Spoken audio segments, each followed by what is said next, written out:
Autumn was in the air. The forest was filled with colour as the yellowing leaves fell from the trees.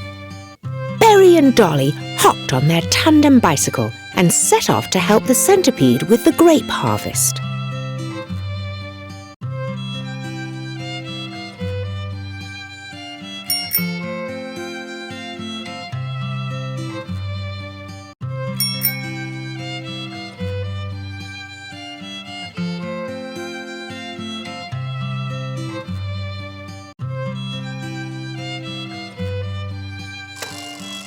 "Pedal harder, Berry. We're in a hurry," Dolly said. I know. The harvest starts tomorrow," agreed Berry as he pedalled as hard as he could. The two friends cycled over hills and through valleys until suddenly they heard a loud pop. "What was that?"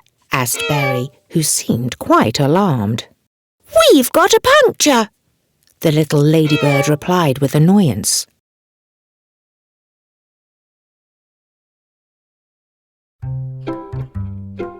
Luckily, Harry the Hedgehog happened to be passing.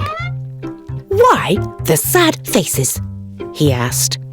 "We've got a nasty puncture," Dolly said, pointing to their tandem. "I can take you as far as the oak tree. I'm taking these apples to my squirrel friend." "We have to hurry to the centipede's house. We promised to help him harvest his grapes," explained Berry. They bumped and bounced along until they reached the old oak tree. "You both need to go left here, and I will go right," said Harry. "Thanks for all your help," shouted Berry and Dolly cheerfully. "Now what are we going to do?" asked the snail boy. "The centipede lives a long way away." "We have no choice but to walk all along, Berry," Dolly told him. Unhappily, they set off on the long journey ahead of them. "I'm tired, Dolly, and my feet hurt," snivelled Berry. "OK, let's take a rest. I'm tired too," Dolly agreed. Ribbit, come and climb on my back, and I'll take you to where you want to go," croaked the frog. "I'm going to see the centipede. How about you?"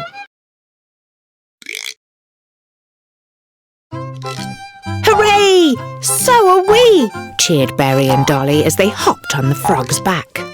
"Woohoo! Ha-ha! Ha-ha!" And the snail and the ladybird laughed.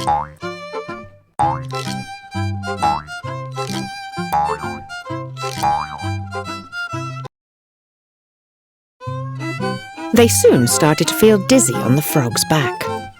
"Can we stop for a minute, dearest frog? We're feeling very dizzy," said Berry and Dolly together. The frog stopped and Berry and Dolly slid off his back. Suddenly, they noticed a colourful little train puffing towards them. "Look over there, Dolly! A train!" shouted Berry excitedly.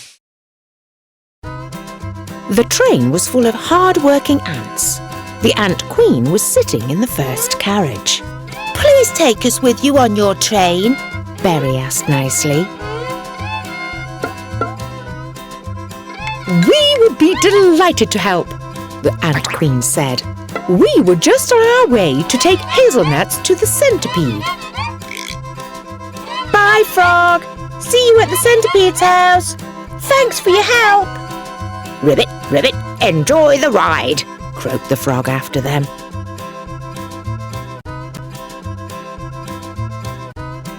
The colourful train set off again.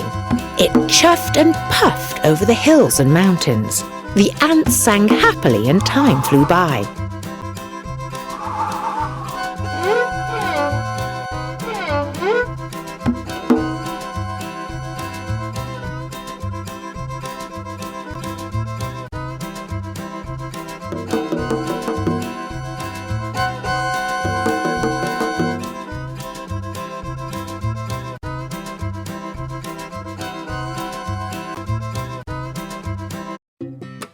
By the time they arrived, it was already late afternoon.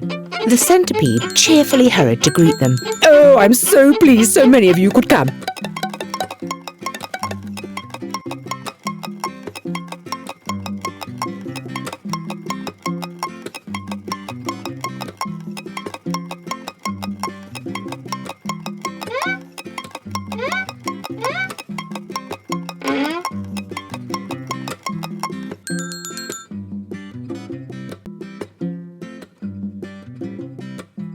"It's been a very exciting journey," said Berry.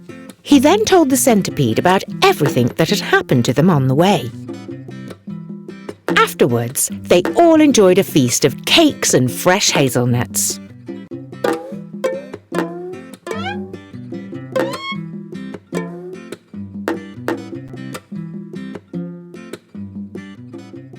Early the next morning, the harvest began. Everyone helped to pick the grapes, and by the third day, they had harvested them all.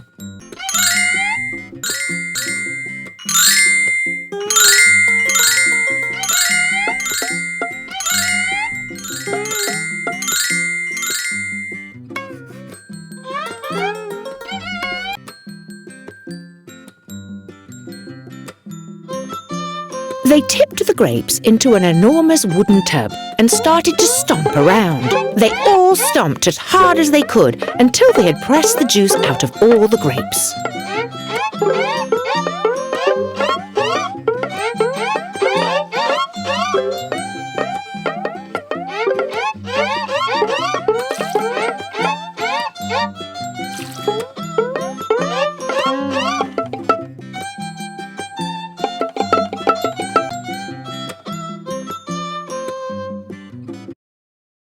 "There's plenty of grape juice to go around," said the centipede as he filled everyone's glasses.